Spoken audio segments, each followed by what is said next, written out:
Welcome to WJ Live, powered by the Western Journal. I'm Michael Austin, a reporter here at the Western Journal. I'm joined today by fellow staff reporter Andrew Shasha and deputy managing editor of Story, who has just the best smile in the newsroom, Joe Setyen.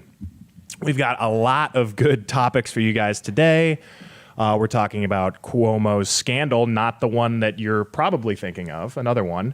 And, Biden and migrant facilities at the border. But first, states are starting to open back up. So, Texas Governor Greg Abbott, he announced that Texas would be, ending its mask mandate. He put out an executive order that basically is undoing all of the other executive orders that they've had so far about COVID, restrictions, lockdowns, and mask mandates. And so he's effectively ending them all, which, of course, is leading a lot of leftists to freak out and declare him just not caring about the lives of minorities and all sorts of other things like that.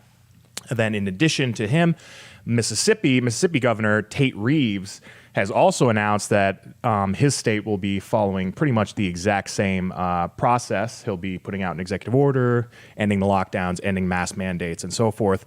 And yeah, the left has not been very happy about this. Biden basically just described it as Neanderthal thinking, giving people their rights back. Those people that want their rights back, those are Neanderthals, I guess, according to Joe Biden. And, I just wanted to, do you guys think that this trend, so we have Texas, we have Mississippi. Do you think that there are other states that are going to be quickly coming and joining them in the ranks of states that are officially opening up? Well, sure. I think that once the first domino falls, I think they're all going to fall. I will say what I do have some concerns about are, look, it's great that states are reopening. I think we can all agree more freedom is better than less freedom. But the fact that they had the power to do these things in the first place, it's sort of like, they're saying, okay, we're good. Now we're going to, I know these are both Republican governors, but, they're saying, okay, we're good. We got what we got, got done, and it's done. We're good now. We're end the lockdowns, end the mandates, all that stuff. What's to stop them from just doing it again? Worse, what's to stop one of their successors from doing it, when they need something? It's nice that they're open back up, but this doesn't really get at the heart of the problem, which is that the government is able to do these things in the first place.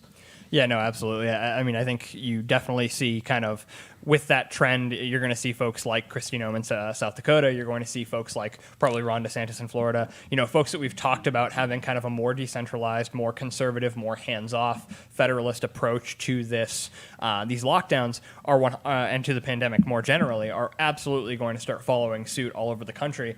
It is, Joe, to kind of get at your point, that is the most concerning part. And I think that if there is not a push to see a push that I don't expect to happen, a push to see some of these executive powers rolled back a little bit in terms of what constitutes an emergency. And we've seen that abuse since 9/11. We have seen pretty much everything that the executive wants long done before then, get done with the the claims of executive authority. And you're absolutely right. Yeah, before 2001 even, you see these folks say, okay, well, this is a problem that I want something accomplished with regards to.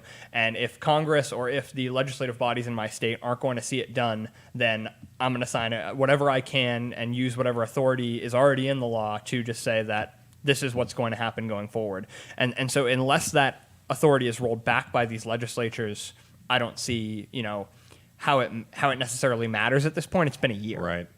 They could just do it again if a new strain pops up. The whole process starts over again. We go with these lockdowns that we know aren't the best way at combating COVID, and the whole process just starts over. And I do also think it is important to note, the lockdowns are bad, the mandates are bad. People should still be careful. Yes.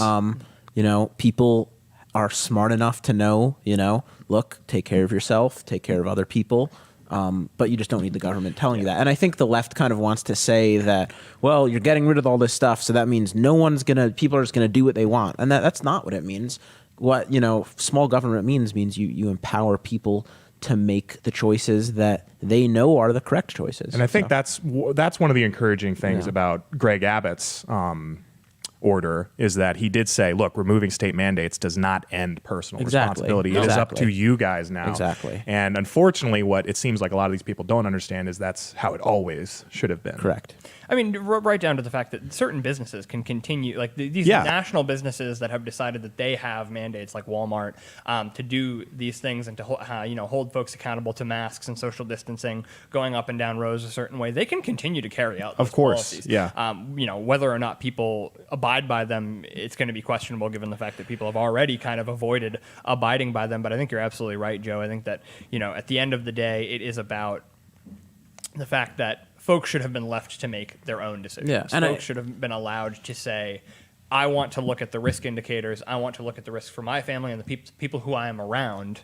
And I want to say, okay, well, maybe I should be going out, but I shouldn't be going to X event. Maybe I shouldn't be going out at all because I am at enhanced risk, and I should be avoiding X and X family member because they have been going out. I think those are decisions that if you leave the American public to make them, they will make the right decision. Yeah, and if you leave, even if you leave businesses to make the right decisions, you guys may disagree with me. I have no problems with a private company like Walmart or Target or any store like that basically saying, you come in here, you're going to social distance, and you're going to wear a mask. Yeah. That's not the government. That's a private company saying, this is how we are going to do business on our property. That's the way you do these things. It's not, you don't have to shop at that company. No. You can take your business elsewhere. That's how the free market works. If there's another business that doesn't want masks and social distancing, they'll rise up and, people will go there. But it's not the government. It's private entities who should be, making the rules that work best for themselves. Yeah, I agree with that completely. And I think, some businesses, maybe it is the right thing to do to keep doing some of these practices for that business, depending, on what they decide. But it seems that this sentiment that it should be up to personal responsibility is really lost on the left. And I saw one tweet in particular that I saw that went viral recently was this guy basically said, all right, Abbott, come and take it. And it's a picture of him wearing his mask. And it's like, no one is coming to take your mask. You can still away. Wear a mask. Yeah. No. You don't have to go outside if you don't want to go outside. The only difference is you're not forcing other people to do it using the government anymore, using under the threat of imprisonment. Exactly. So. Like in our personal lives, I think, I won't speak for you guys, I've at the very least seen out and about folks being hounded by other, everyday citizens for not wearing a mask. I have yet to see anyone walk up to someone and make a big deal of them wearing a mask in person. I know we've seen videos of people making fun of, people who are masking, but I have not seen anyone walk up to someone in a store and harass people who were masking. It has been the reverse the entire time, and it kind of gets at the... we kind of joke about Prager frequently talking about, the left isn't liberal anymore. Right. But he's absolutely right to say so, because liberalism is the idea that everyone can make their own choices. Everyone can make those proper decisions. The left is the group that has said, nope, we have made the decision, and regardless of what the science says, we will stick with that decision till the end of time, until, we've decided that we want to relinquish that authority if we ever do. Yeah. No, absolutely. You're absolutely right. I think they don't care. They're not.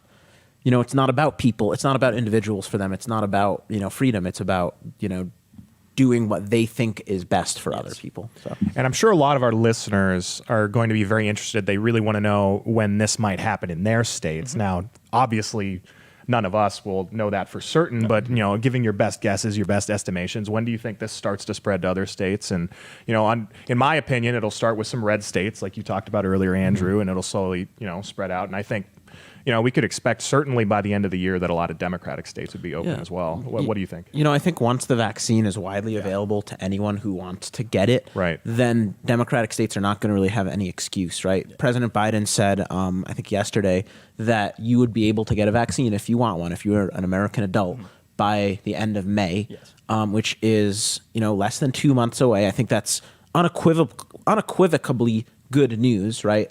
I see the vaccine as our ticket out of this nightmare, this mess that we're in. And, after people get vaccinated, they're going to say, we're safe. Why should we have to social distance and mask up? And you know what? They're absolutely right. The vaccine was sold to us as our ticket out. I think it is our ticket out. And, once everyone has had that, what's to, why do we have to keep with the guidelines? Even like once everyone's had that, but once all of the at-risk and elderly have had it, what is the point of locking down? Yeah, no, I don't want to kind of write off the worry that some of those bluer states and some of those more progressive states who see something to be gained from it will continue to do it Biden himself, despite saying, the vaccine will be, almost everyone can get vaccinated by the end of May if they would like. At the end of the day, he's also said that we're not going to go back to normal until this time. Their messaging on this is awful because terrible. They ought to be selling the vaccine as the solution. Yes. It's the way out. And instead they're trying to obviously undersell. And I don't think it's good. They're trying to say, yeah, we'll have the vaccine and it'll be good, but you still got to do all this stuff. And I think that makes people less likely to get vaccinated. I know that, as soon as I'm able to get a vaccine, I'm going to do it because I want to return to normal, right? Yeah. And I think a lot of people feel like me. They say, okay, let's get vaccinated. Let's get the show on the road. Let's get back to real life. And Biden's trying to sell something different than that. It's, be careful. And, you get your vaccine, but you still have to do this and this and this and this and this. It's just going to make people say, why should I get vaccinated then? The CDC only just now announced that if you're vaccinated, you can hang out with other groups of people who have all been vaccinated. Yes. So. Yeah. That's it's deeply unfortunate that we've had to make that a political discussion and that we've had to kind of, for the last several weeks, have that pushback on. And I guess, having seen the Biden administration kind of tiptoe around the issue and tug of war the issue of school reopenings with regard to vaccination, it honestly raises the question for me as to whether or not this official CDC guidance that's coming about vaccines being the ticket out, if that is a political decision or if that if you believed a week ago that vaccination wasn't our ticket out, is this discussion a result of pushback like the schools were, or is it a result of honest to God, reference to the facts and to the data? And so I have to worry about that. Yeah. And well, that's pretty much all we had on that topic. But before we move on to our next one, we had an important message we'd like to share with all of our viewers. Yeah, absolutely. So before we get on to kind of what's going on with the media, with Biden scandals, with Cuomo scandals, these early kind of bubbling up of scandals, we're going to take a quick breather here. We're going to talk about something absolutely excellent that our friends at Patriot Depot are doing, partnering with the Western Journal. We have kind of an excellent opportunity to here to do something and to take a pretty awful event, a tragedy, a personal tragedy, and a kind of a collective tragedy in the conservative movement, and to just use it to further a good cause. So our friends at Patriot Depot are going to be putting out a shirt, or I believe they already have put out a shirt that says, "Thank you, Rush Limbaugh." As we know, Rush Limbaugh passed away in February, on February 17th. And so ever since that, we've kind of on the right been talking about his contributions to the conservative movement. We've spoken about how he impacted people in their day-to-day lives. And so Patriot Depot has put out this excellent shirt with Rush Limbaugh on it that says, "Thank you, Rush Limbaugh," and it's just a thank you for what he has contributed to the movement, how he has and how he did in his life make people more aware of the voice that they had to share conservatism with their friends and with their families, and to just be more bold in the way that they spoke about conservatism. And so if you want to buy that shirt, we're going to ask you to go to patriotdepot.com. A portion of the proceeds for that shirt are actually going to go to a donation facility or an organization that funds cancer research, the Leukemia and Lymphoma Society. Rush donated a lot of money to that charity himself during his life, and we at the Western Journal and at Patriot Depot are going to be doing the same with the proceeds for that shirt. So anyone who wants to take part in that, again, patriotdepot.com, you'll be able to find that shirt. Thank you to the readers who do, and thank you to Rush Limbaugh. And so with that, we're going to actually move on to talking about Joe Biden's migrant facilities policies. We've spoken a little bit on this show in the last couple weeks about immigrant detention centers, about how we've kind of seen that despite all the pushback against children being put in cages, put in concentration camps during the Trump administration at the U.S. border with the illegal immigration issue, and how absolutely horrible the conditions were and how rough Trump was being with illegal immigrants, we've now seen that Joe Biden has begun kind of reopening some of those facilities, and there has been, discussion of that being a short-term solution. But nevertheless, with all of the rhetoric that we've heard about that topic, we have undoubtedly kind of a responsibility to say, well, wait a second, why is it that you're doing the same things that our president for the last 4 years was kind of knocked for doing? Why are you doing the same things? Unfortunately, there will not be a whole lot of public ability to see whether or not they are doing the same things and whether or not there are any of those momentary abuses and lapses in those programs and in those facilities, because it seems, we have a report on the Western Journal from Cameron Arkand, based off of a Daily Caller report, that it appears the Office of Refugee Resettlement is actually not allowing media tours of some of these child detention facilities for the time being. Why? Because of COVID. Because we shouldn't have extra folks walking around the facility, potentially, transmitting COVID into the facility or bringing COVID out of the facility if anyone there has COVID. And so in the interest of transmission suppression, we're going to be keeping media out of these Biden detention facilities. And so I guess what I wanted to get at with you guys is just, we have heard kind of companies, I've done a little bit of traveling throughout COVID, and I know that we were just, Joe and I were just at CPAC in Orlando over the weekend. Hotels have taken COVID as an opportunity to say, well, we're not going to do we're not going to service rooms between days. We're not going to clean rooms. In the interest of not allowing COVID to spread. Now, we know that, transmission by object or by surface is not particularly high. And kind of in the same token, I think that whether it's businesses or whether it is the government, we've seen quite a bit of excuse making when it comes to COVID. They will use COVID as an excuse to do what they want and to not provide a service or not do the things that they do want. So I just kind of wanted to get at, why is it that this is, why is it that COVID has been dragged out like this to the point where a year later we're just seeing full reopenings now? Is it a matter of political opportunity, or do we think that it has been a real kind of benevolent effort on the government's part and on businesses' part? Well, I think a lot of, and this is bipartisan, but I would say mostly Democratic sentiment. A lot of government officials do believe that if they just had all the control, they could help. And that's kind of where you get a lot of the problem. Good intentions usually from the government. The worst things that happen had great intentions, right? Yes. And it's when you think you can help that you... Yeah, the road to hell is paved with good intentions. Yeah, that's what I was looking for. Yeah. But yeah, that's basically it. No, absolutely. I think that, there has been a lot of, positive intention, a lot of the idea that, okay, well, maybe if we can just solve this problem with whatever policy we like or with whatever kind of situations we like, that we can go back to normal as soon as possible. We've seen those goalposts get moved.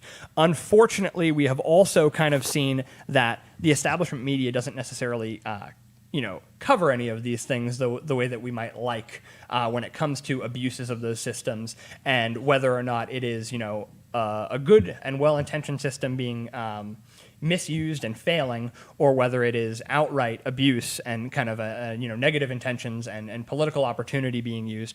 We've seen that the left-wing press does not cover these things in any way, shape, or form, with as much depth as we would have liked to see, and as much as we would have seen, as I mentioned when we kind of introed the segment, with the Trump administration. And so what I want to ask you guys is, what we should be hearing all over every network, how Biden is keeping the press out of these dangerous child detention facilities, out of these concentration camps. We're not seeing what the conditions are like because of COVID. And so what does a Democrat have to do to get covered in that way? I mean... Yeah, and we talked a couple weeks ago, maybe a week or two ago, about how Biden was reopening some of these facilities, which has led a lot of activists to go, wait a minute, that's not... Yeah. I thought you were the good guy. Now you're a Nazi like Trump. So it is interesting. And in spite of that, despite the fact that some activists have come out against Biden's border policies at this point, they're still happening, and it's he's opening up more because more people want to come over, because more people believe that he will let them come over. Yes. So it's getting worse under Biden than it was under Trump, and yet you're seeing this disparity of treatment. So it's shocking, but at the same time not shocking, because this is their guy. So any chance to paint Trump as their version of Hitler, they were going to take it. And now we're starting to see that a lot of those sentiments were not very genuine. Yeah, it was absolutely disingenuous. Yeah, and you asked, what do you think what does the Biden administration have to do to actually earn the ire of the media? They can't. Yeah. If you remember, I think a good comparison is the Obama administration. There was the reporter, New York Times reporter, Allie Watkins, I think her name was. And she reported on some things, and she was actually having an affair with one of her sources. It was not a good look, but the Obama administration went after her. And I'm not going to get into the exact details here, but they raised some pretty significant First Amendment concerns, right? And you didn't hear a whole lot about that from the media. Compare that to Trump, right? And Trump was probably one of the more transparent, at least he had press conferences, all the time because, he loved the attention and he wanted to be in front of the camera all the time. Yeah. He was more accessible than probably any other president in modern history. And yet the media would always say he's cracking down on the First Amendment. He's doing this, he's doing that, when he never did that, right? So it really is just a narrative. Now Biden is actually doing some things that raise some concerns about transparency. The media doesn't care. They're not going to care because it just doesn't follow the narrative. They didn't care a whole lot when it was the Obama administration going after a New York Times reporter. They did care a whole lot when Trump was saying some mean things but still being very accessible. And they've gone back to not caring now that Biden's not being particularly transparent. And a fantastic example of that, Joe, would be, I know you've brought to the table today, Andrew Cuomo. The recent scandal with Andrew Cuomo, or I guess a year-long scandal with regard to his treatment of these nursing facilities where, folks with COVID have been placed. Can you just talk a little bit about that? Yeah. So I'm going to read a couple things from you, a little timeline that I set up in preparation for this. May 21st, 2020, I'm going to quote from the Associated Press, who was one of the only outlets who actually did a very good job covering the Cuomo nursing home scandal fairly. They said, more than 4,500 recovering coronavirus patients were sent to New York's already vulnerable nursing homes under a controversial state directive that was ultimately scrapped amid criticisms it was accelerating the nation's deadliest outbreaks, according to account by the Associated Press. Got it? Good. August 20th, 2020, again from the Associated Press. Quote, New York's true nursing home death toll cloaked in secrecy. So you've got the scandal of the nursing homes and you have got the cover-up. It was August 20th, 2020. In October, Governor Andrew Cuomo of New York released a book on his handling of the pandemic and the lessons in leadership that you could supposedly learn from it. In November, it was announced that Governor Cuomo would be receiving an Emmy Award. So just to go back over that again, you have from May to November, that is 6 months. People knew about the scandal. They knew about this nursing home scandal. They knew that people had died for months. And yet he's still being praised as, the model governor, the model of leadership amid coronavirus. Now you jump ahead to February 24th, 2021. The first woman comes out and says that Governor Cuomo sexually harassed her. She claims that he kissed her and that she was not asking for the kiss. February 27th, a second woman comes out and says that Governor Cuomo was questioning her about her sex life and made her very uncomfortable. And finally, on March 1st, a third woman comes out, claims that when she was at a wedding with Governor Cuomo, he touched her back, cupped her face, and kissed her on the cheek, and that these advances were not welcome. Now, lawmakers have agreed in principle in the New York Senate and Assembly to strip Governor Cuomo of emergency pandemic powers. Now there's a lot of talk in the media about will Cuomo resign or won't he? And earlier today, actually, Governor Cuomo said that he will not be resigning. But that chatter is just happening now. Here is my point, and it's illustrated perfectly by a couple of tweets that I'm going to throw on the screen. From Robbie Suave, who is an editor at Reason Magazine. Just to be absolutely clear, the thing Cuomo should resign over is the nursing home deaths, getting hundreds or thousands of people killed and then trying to cover it up is significantly worse than sexual harassment. And one final tweet from Liz. She is also a editor at Reason Magazine. Liz Wolfe. I hope the sexual harassment allegations against Cuomo that have surfaced, while bad, don't distract from the nursing home deaths. The nursing home deaths scandal and terribly corrupt cover-up of his administration attempted. Old people dying preventable deaths due to Cuomo is an egregious offense on its own. So now that I've quoted a lot of people, here is the point that I want to make. Look, what Governor Cuomo allegedly did to these women is awful. Sexual harassment, there is absolutely no place for it, especially in a position as powerful as governor of one of the biggest states in the union. That being said, objectively, it is worse to be responsible for hundreds or thousands of deaths than to be a creep to women, which allegedly Cuomo was.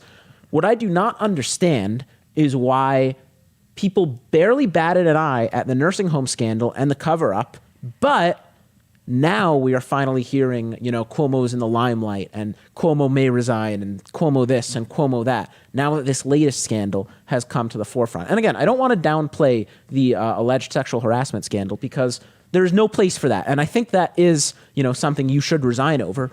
But why did the first scandal get nothing and the second scandal get all of this?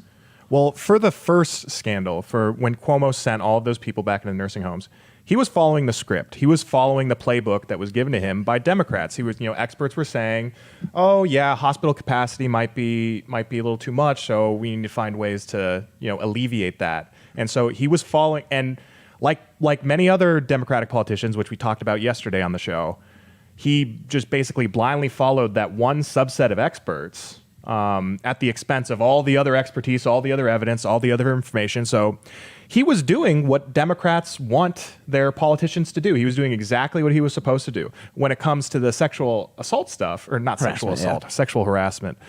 Still serious, but not anything close to assault, not anything close to rape. But this also falls in line with one of their narratives about Me Too. And basically, one of the common themes of the Me Too movement was that, any approach, approximating sexual harassment, due to a postmodern approach, because the woman, you don't know what the woman feels, so, you just got to treat them all as if they are as bad as rape, was essentially one of the narratives that was going on at the time. So that means that you have to treat this as bad as rape? Yeah. A lot of... Yeah. I would hate to characterize everyone in the Me Too movement. There's a lot of good that came out of some of the Me Too stuff, but there was, if you just look at some of the scandals that happened, they were treating examples of sexual harassment, which are not good. They were treating them as if they were rape, and they're continuing to do so. So in both cases, they were following the left-wing model, the left-wing narrative. Yeah, no, I think there's kind of three things to get at there. I think first and foremost, this kind of, or I guess not foremost, but definitely first, this 100% reveals just kind of how little care there are for certain communities in the United States, and kind of where we elevate certain crimes and certain, poor behaviors and damages to different communities. Old folks in the United States, just bottom of the barrel in terms of the way that they are treated, in the healthcare system by their families. There's just the conservative culture of, even we talk about China a lot on the show, but like in Asian cultures, the kind of treatment of elders far better. In the United States, something has fallen away in the culture, even in the conservative culture, when it comes to treatment of elders. And this is super revealing in that. Second of all, you have to kind of get at the idea that Americans are historically terrible at having two discussions at the same time. Yeah, they are. The political sphere is absolutely a one-track mind, and it goes for, and so is the news cycle, and it goes from one issue to the next. And generally speaking, once one issue has been exhausted, they're on to the next issue. And even if something else comes up in that previous issue, we're not going back to it, unless, of course, it's politically expedient. So this is kind of another one of those where you see that we can't have the discussion of, both things are terrible at once. We have to have one or the other. And of course, that gets to the third point, which is that the left is going to select this topic as the one that is important, because of what you're talking about. Absolutely great point, Michael, that they were following the playbook when it came to how COVID needs to be handled in New York. They followed all of the Democratic sensationalism when it came to this virus. Not that the virus wasn't bad, but all of the sensationalism about we're not going to have hospital capacity in a day. Everyone is going to be dying on the streets in a day because the hospitals will be full. So they responded properly to what the top down had been kind of going on the left and in the scientific community with how this had to be handled.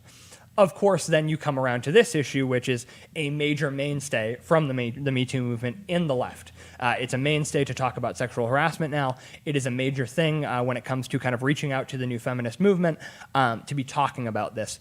And you can only be so hypocritical for so long before someone is eventually going to call you out. And so, you can kind of, we know that left-wing Hollywood is one of the largest places when it came to these sexual harassment cases. Right. Unfortunately, you can only kind of look the other way for so long before it comes back to bite you. Eventually, you have to address yourself. And we are finally seeing the left saying, well, Cuomo may not be as useful as we thought he was, and this is an issue we do care about, So it's probably time to, cut weight. Yeah. And just to make my point a little bit clearer about why they're okay with the original Cuomo scandal, if Cuomo had been pursuing policies that were anti-lockdown when all of that happened, I believe they would have gone at him like crazy. No question. But these policies were supported by the pro-lockdown crowd. Yeah. And going against them, going against, even if the evidence says that they're bad, even if the evidence says that these people are not giving us the best advice,